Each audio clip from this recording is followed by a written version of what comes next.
এখন আর একটা ল্যান্ডস্কেপের কাজ শুরু করব। আজকের কাজটা করার সময় আমি আগে কোনো পেন্সিলে করে রাফ কোনো স্কেচ করে রাখিনি। একেবারে শুরুতে আগে ভিজিয়ে নিচ্ছি, মাঝখানের কিছু অংশ আমি জল দিয়ে ভেজাইনি, ওখানটা আমি ফাঁকা রাখবো বলে। তো আকাশের কাজটা, আকাশ আর যে মাটির জায়গাটা রয়েছে দুটোই আজকে আমি ভিরিডিয়ান হিউ ব্যবহার করছি। এই রঙটা আমার খুব পছন্দ হয়েছে এখন, তাই আমি প্রত্যেকটা আঁকার ক্ষেত্রে চাইছি যাতে এই রঙটাকে যাতে একটু বেশি বেশি করে ব্যবহার করা যায়। আর একটা ব্যাপার বলে নিই, আমার ভিডিওর ক্ষেত্রে যেটা হচ্ছে যে ভয়েস ওভার দিতে গিয়ে বাইরের নয়েজটা খুব বেশি চলে আসছে। এবার আমার যেহেতু এখন খুবই ছোট্ট একটা চ্যানেল, তো জিনিসপত্র সরঞ্জাম আমার এখনও কিছু কেনা হয়নি তেমন। পরে পরে আরও যদি চ্যানেলটা বড় হয়, গ্রো করে, তখন আমি আরও ভালো কিছু জিনিস ব্যবহার করতে পারবো। ধরুন একটা বুম কিনবো, আরও আঁকার সরঞ্জাম কিছু ভালো ভালো কিনবো। তাই এখন একটু নয়েজ এলে কেউ কিছু খারাপ ভাববেন না, আমার কিছু করার নেই। এবার এমন একটা পরিস্থিতি যে দিনের বেলাতে আমি করতে পারি না, কারণ সেই সময়টায় গাড়ি ঘোড়া বেশি যায়। তো দিনের বেলা আমি কোনো ভয়েস ওভার রেডি করতে পারি না। সময় হচ্ছে আমার রাতটুকুটা, তা আবার এখন যেহেতু গরমকাল, ঘরে করলে আওয়াজ আসবে ফ্যান চলার, তো আমাকে ছাদে এসে করতে হয়। এবার হয়েছে কি যে আজকে দূরে কোথাও একটা অনুষ্ঠান হচ্ছে, সেখানের মাইক বাজছে জোরে, আওয়াজটা আসছে, কিন্তু আমার কিছু করার নেই। অনেক দিন ধরে আমার ভয়েস রেডি করা হচ্ছে না, ভিডিও হয়ে পড়ে আছে। এই আর কি, সবাই একটু মানিয়ে নেবেন। পরে পরে গ্রো করলে আমি অবশ্যই আরও ভালো কিছু জিনিসপত্র ব্যবহার করব।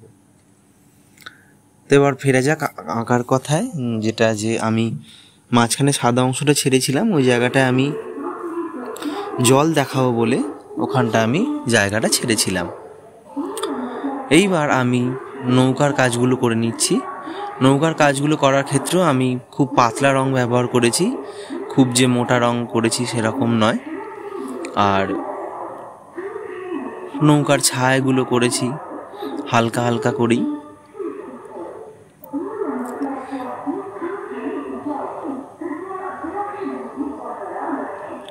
এবার আমি টুকটাক কিছু ডিটেলিংয়ের কাজ করে নিচ্ছি।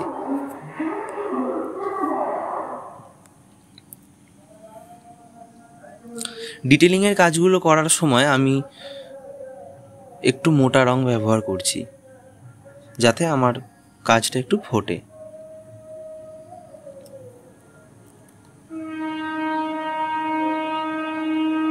এই কাজগুলো করার সময় আমি যেটা বলেছিলাম আগের একটা ভিডিওতেও, যে আমাকে তুলিগুলো টানার ক্ষেত্রে সাহস দেখাতে হবে, মনে মধ্যে কোনো ভয় রাখলে চলবে না যে টানতে গেলে কি হবে না হবে।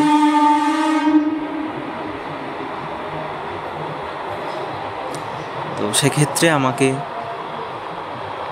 এগুলো একটু আগে কোথাও ফাঁকা পাতায় কোনো রাফ কাগজে একটু যদি প্র্যাকটিস করে রাখি, তাহলে তুলি দিয়ে যে আমি যে টানগুলো দিচ্ছি আঁকায়, সেগুলো আরও ভালো দেখতে লাগবে, একটা আর্টিস্টিক ব্যাপার আসবে আঁকার মধ্যে।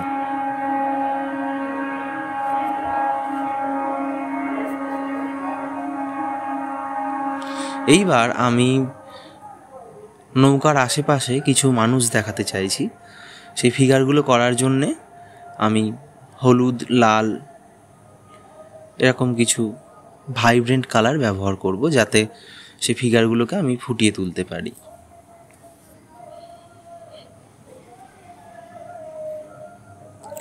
এই মানুষগুলোকে খুব একটা বেশি প্রমিনেন্ট করার দরকার নেই, আমার টুকটাক কিছু কাজ করে ফিগারগুলোকে শুধু বোঝানো গেলেই হবে।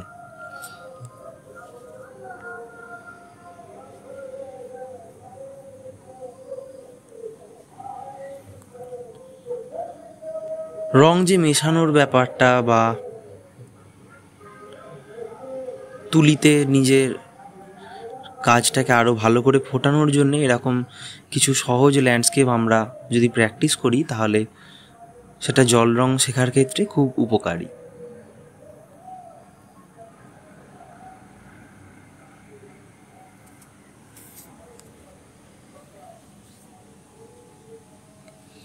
এবার আমি সাদা দিয়ে টুকটাক কিছু থার্ড টোনের কাজ করে নিচ্ছি।